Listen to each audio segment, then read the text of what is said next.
Hindi ng kawali. Hello guys. Wala ba kami ng igado? Yati ang kusinira ngayon. Hindi ng kawali. Wala ang kawali. Half lang kasi para din sa ano, yung kalahati sa atay ng manok. Hindi ng kawali.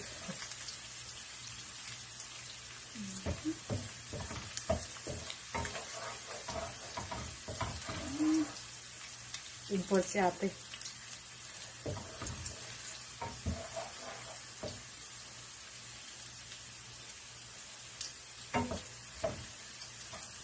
Ilang minutes yan ate? Ilang minutes? Ano yung susunugin muna? Counting brown. Sibuyas.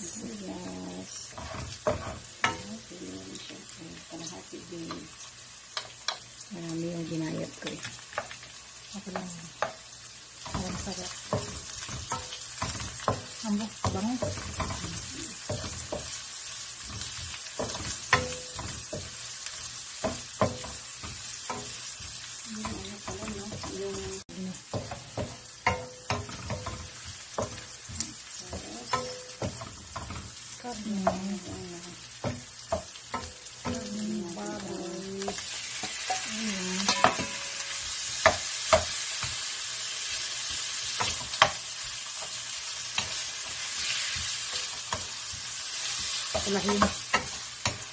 Apulahin lang lunete. Apulahin lang.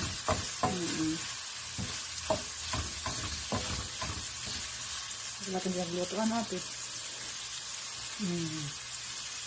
Luto mo. Atay. Yun na po. Atay na yung susunod. Sarap.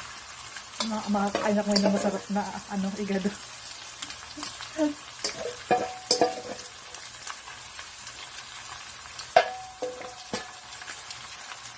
Ayan. Expert si ate. Lotong Naharangin ko yung camera mo. Naharangin ko ng kamay ko. Ito lang ate. Sarap. Ang bango-bango. Ayan natin. Ayun ng gobyerno, kulay green. Kaya naman kasi kung bibili ate ng ng pera ko. Ayan, gobyerno yan eh. Yan po yung pera ng gobyerno. Yan, bibili ate, pera din natin ng gobyerno.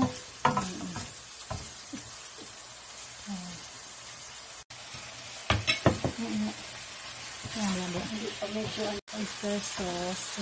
Yan ate. Ang dapat sarap. Bago tubig, ano naman observe mo na. Sarap, bango-bango.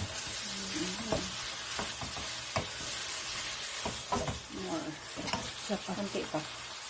Mga marami siya eh. Ano pala, mga 2 teaspoon na? 2 teaspoon. Mga 2 teaspoon.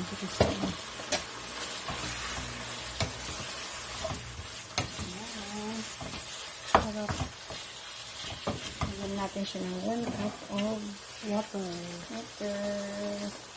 Para may sabaw-sabaw. Para maluto yung ano niya. Yung atay.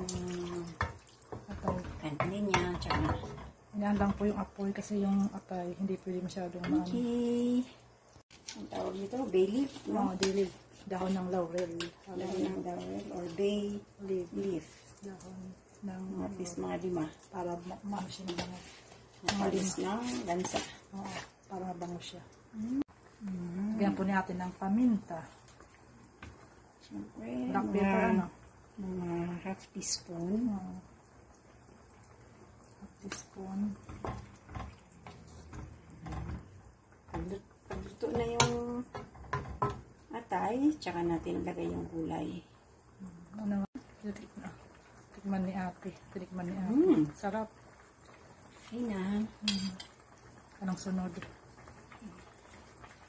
Later na yung ano. Ang sunod na dyan is yung karne. Kunti pa. Mga 5 minutes. After 5 minutes. 5 minutes pa. Lagyan natin yung gulay. Yan. Green peas. Green peas. Green peas. Yung isang lata inubos Ano ko. naman to, yung green peas is ano naman, Kailangan talaga. hindi naman. Ilagay yung Kailangan gulay, lagyan natin ng Counting asukal. mga 1 teaspoon na sugar. Yan para medyo manamis-namis. Yan, sarap.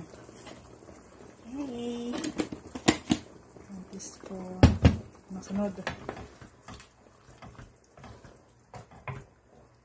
Sarap. Tingnan mo guys. May bilog-bilog na. Counting magic para masarap. Para mag-ano, Masarap. enough. Kalahating kutsarita lang. Then, lagay na po natin yung gulay. Siyempre, bagyo beans.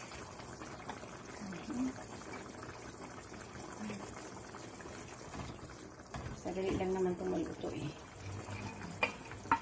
Kahit natin hapok, pwede na yan, di ba? Kahit hapok, pwede po yan. Depende po yan sa inyo. Kung anong choice nyo, kung anong panlasa nyo. Kanya-kanya tayo ng panglasa. Hindi naman hapok lang, di ba ate? Para masarap kasi yung gulay pag hindi pa sila naluto, hindi na masarap dito. Oo.